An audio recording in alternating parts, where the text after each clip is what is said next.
joints.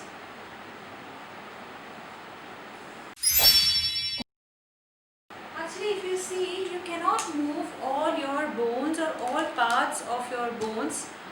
If you want to move your bones, you will realize that not all parts show similar kind of movement. Some parts show a huge variety of movement, and some parts show only one directional movement, and some parts do not show any kind of movement. Supposedly I want to move this portion of my head. Does it move? No, it doesn't move. I want to turn my nose to that side. Can't move it. So there are different parts which show different kind of movement. And why is this? This is just because movement is only possible where you have joints in your body. Single bone on its own cannot move. And joints also, even where the bones are joined, not all of them can move. Okay, so we will be learning more about them now in this video. But first, let's understand what are joints. As you know, we have 206 bones in our body. Now, all these 206 bones have to be connected somehow. Otherwise, how would they be one part of one body? Okay, so they have to be connected, and this connection of the bones is called joints. So joints is basically the place where two or more bones join or meet. Okay, so the place where two or more bones join or meet is called a joint. Now, bones are joined by a special tissue which are tough. Tough means they are very strong. Elastic means they can compress and come back to the same position. If you stretch an elastic, it stretches, but then when you leave it, it comes back to its own position. And flexible, that means they allow some kind of movement. These tissues are called ligaments. So bones are basically joined by special tissues which are called ligaments. So two bones, let's say this is one bone and this is one bone, and they will be joined by a special kind of a tissue which is called a ligament. Now, as I told you, movement is only possible because of joints. A single bone cannot bend or move. Supposedly, why do we need 206 bones? We can have only few bones, one bone for our head, one bone for our arms, and one bone for our leg, and something in the one for our backbone. No, it is not. Then we would not be having this kind of movement. Let's take and do an activity. You can go do it yourself. You can tie a wooden stick from your arm from here to here, and then if you try bending if your elbow is tried straight, you try bending your elbow with that wooden stick, it is not possible. It is only possible because your elbow can bend because here the bones are joining. So had you got only one bone over here, you would not be able to bend your hands, your arms. Okay, this arm bending is only possible because you have a joint over here. Similarly, you can bend your hands like this only because there is a joint over here. You can bend your fingers just because there are joints here. So joint is what makes your body flexible and what makes your body move. Okay, and on top of this joint, to provide us extra protection, we have a layer of cartilage. And I explained to you what are cartilage. Cartilage are special kind of tissues which are soft and which protect the bony structure, and you can actually feel your cartilage over here on the tip of your nose, on the external ear. If you touch this external ear, it is not very hard and neither it is very soft. It is not gooey. So it is because of a special elastic or a special tissue which is called cartilage. Okay. Now, as I told you, movement is not possible if you wouldn't had any joint. So, why do we have, what different kind of joints we have? We can basically categorize joints as three types of joints. The first one is immovable, which means it does not allow movement. The second one is slightly movable, which means it allows small amount of movement. And then you have movable joints, which allow a variety of movement. Now, movable joints are of four different types: the ball and socket joint, the pivotal joint, the hinge joint, and the gliding joint. So, I will be discussing them in detail now. So, let's come to the immovable joint. This type of joint is present in our skull. Okay, it is present in our skull, and the bones here are fixed together. As you know that the bones of the skull are fixed. They do not move. Okay, they are fixed because they are interlocked with each other. So if you see my action, this kind of fixing, this is called interlocking. My hands are interlocked, my fingers are interlocked. Okay, or if you see the tiles on the road or the footpath, they also show this interlocking pattern, and with this interlocking there is a stitching together by a fibrous cartilage. So since they are stitched together or interlocked together with the fibrous cartilage, that is why this joint is also called a fibrous joint and also called a fixed joint. Okay, this joint is also named as the fixed joint. Okay, so now I hope you understand what is a fixed joint. Fixed joint is present here in our skull. It doesn't, so you can't move one part of your head, you cannot move from one place to another. The reason is because all the bones of your skull, they are 22 in number, except for one, which is the lower jaw, which is movable. All of them are joined by this immovable joint or the fibrous joint, and thus they do not allow movement. Only this joint of this bone of your skull moves, and this is the lower jaw, which allows us to speak, which allows us to chew. Okay.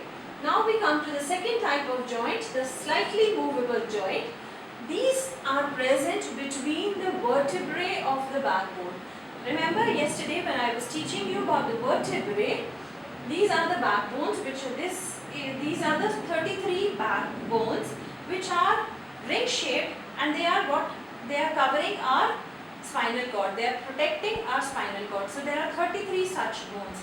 And in between each of the bone you have a padding of a cartilage present. This soft tissue or cartilage which is present here is what gives flexibility to our spinal cord.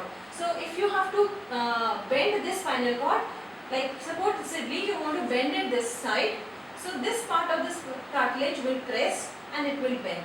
Similarly, you want to bend this side, this part of the cartilage will press and it will bend. So this is how it allows only slight movement. It doesn't allow us good amount of movement. You cannot actually do much movement with your spinal cord. That is because the bones, it is joined by a slightly movable joint, and this movement is only possible because of the cartilage pads that are present between our vertebrae. Now we will be learning about the movable joint. As the name suggests, these provide us with variety of movement. So therefore they are also called the freely movable joint, and these are the joints which provide us lots of movement. So based on the kind of movement they provide us, we have 4 different kinds of joint. And the first one is the ball and socket joint, which is present in our shoulder girdle and also in our hip girdle, where our femur or the thigh bone meets with the hip. Similarly here in the shoulder girdle, the shoulder blade and the humerus form this kind of joint, and this is the joint which allows us maximum movement. If you see, it is your arms which you can rotate very freely from up, down, in any direction you can move your arms. So that is because of the presence of ball and socket joint. What happens in this, one of the bone forms a cup-like a structure and the head of the other bone becomes a ball kind of a structure, and they fix into each other, allowing a variety of movement. So this is the joint which allows maximum movement. Here if you see, in a shoulder blade will become like a cup, and the head of the humerus is like a ball which fixes into it and allows this kind of movement. Similarly, in the hip girdle, the hip girdle will form a cup kind of a shape. It will be ischium which forms a cup kind of a shape, and the femur which has the head of the femur is like a ball, and that is why you see huge amount of movement in your leg also. And the next variety or the next kind of joint is the hinge joint. Hinges are present in the doors and windows which allow only one kind of movement. I will give you the example of this copy. This is a hinge, okay. You can only open it and close it. You can't do anything else. You cannot fold it like this. Can you fold it like this? No. So hinge joint is a joint which allows only one kind of movement, the back and the forth movement, and it is present in our elbows. So that is why you can move your elbow back, forth, in our fingers and also in our toes and knee. Okay, so it allows only one kind of movement. That is why, like the hinge of the door, it is called the hinge joint. Next, we come to the pivot joint, which is present at the base of our neck and head, at the base of our skull. Okay, so the place where your head and where your skull and your ends and your neck starts, that is the place where you have the pivot joint. This is a joint which allows your neck turning sideways and up and down, because here you have a cylindrical bone which is present on a circular bone. Okay, so it is not a cup shaped kind of a bone, it is this kind of a bone. So this also allows lots of movement to your head and neck. In fact, we can turn our head to almost 270 degrees. So this is because of pivot joint, and it is only present at one place, which is at the base of your skull or in your neck region. Now we come to the last joint, movable joint, and that is present in our wrist and carpals, and also in our and between our ankles and tarsals, and this joint is called a gliding joint. Why we call it as a gliding joint? Because here, if you see, this is where these joints glide over each other. So this is why it is called, it is like this. So they come like this and then they allow certain kind of movement. That is why it is called a gliding joint, as they glide over each other and provide up and down and rotatory movement. So we call this a gliding joint. And with this we finish with the joint portion of your chapter, and now we will be starting with the muscular part, muscular system. So now we come to the muscular system. We have about 656 to 800 muscles in our body. Basically it is only muscles which give us the correct shape or which make us the way we are. So there are about 656 to 800 muscles in our body, and we know that the bones cannot move on their own unless and until the muscles are attached to them, which help them to move. So on their own a bone will not be able to move. It is the muscles which pulls it to move. Okay, so for that we have about 639 skeletal muscles, or the muscles which are involved in the movement of the bones. Or these are 639 muscles which are attached to the various bones of our body, okay, and which help us to move. Now these skeletal muscles are basically voluntary. That means they function under the command of the brain. On your own, if you want to move your hand, it will not move unless and until your brain gives it a command that you have to lift your hand or you have to move it sideways. So these kinds of muscles are called voluntary muscles which work under the command of our brain. Then you also have certain involuntary muscles which do not need the command of the brain, like the beating of your heart. Heart is a muscular tissue. It will not beat, it will beat on its own. It doesn't wait for the command of your brain. The muscles of the food pipe will take the food inside by a special kind of a motion which is called peristalsis, and that is only because they are all involuntary. But your tongue is also a muscular organ. It doesn't move on its own. It is your brain which says now you have to speak, now you have to eat, now you have to swallow. So it gives the instruction to your tongue, and that is why your tongue is also a voluntary muscle. Okay, so now you understand the difference between a voluntary muscle and an involuntary muscle. All the muscles, most of the muscles that are attached to your skeletal system or the bones are voluntary muscles.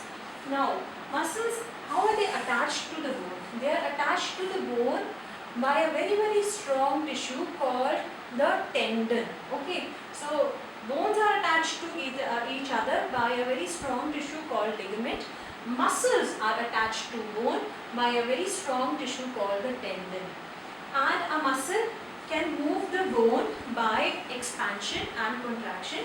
We do a simple activity. In your arms, you have the upper arm. You will see if you flex them, you will find you have muscles over here, and these muscles are called the biceps, and the muscles which are below are called the triceps. So you will see when you flex your arms, this muscle contract. Okay, so the bicep contract. Now muscle can pull a bone by contracting, but it cannot open the, if I say if these muscles were not present, it won't be able to push it back. So we need, muscles always work in pair. Okay, so if you read this, a muscle moves the bone by contraction. Contraction means compressing it or pulling it, and expansion, that means pushing it.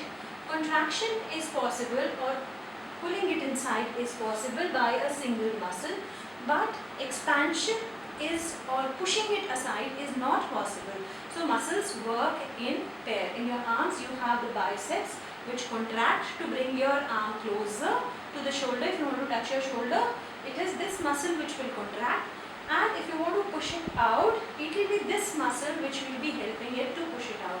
So muscles always work in pair, and that is all for you to know in this muscular system. And we have about 639 muscles in our body which help us in various kinds of movement.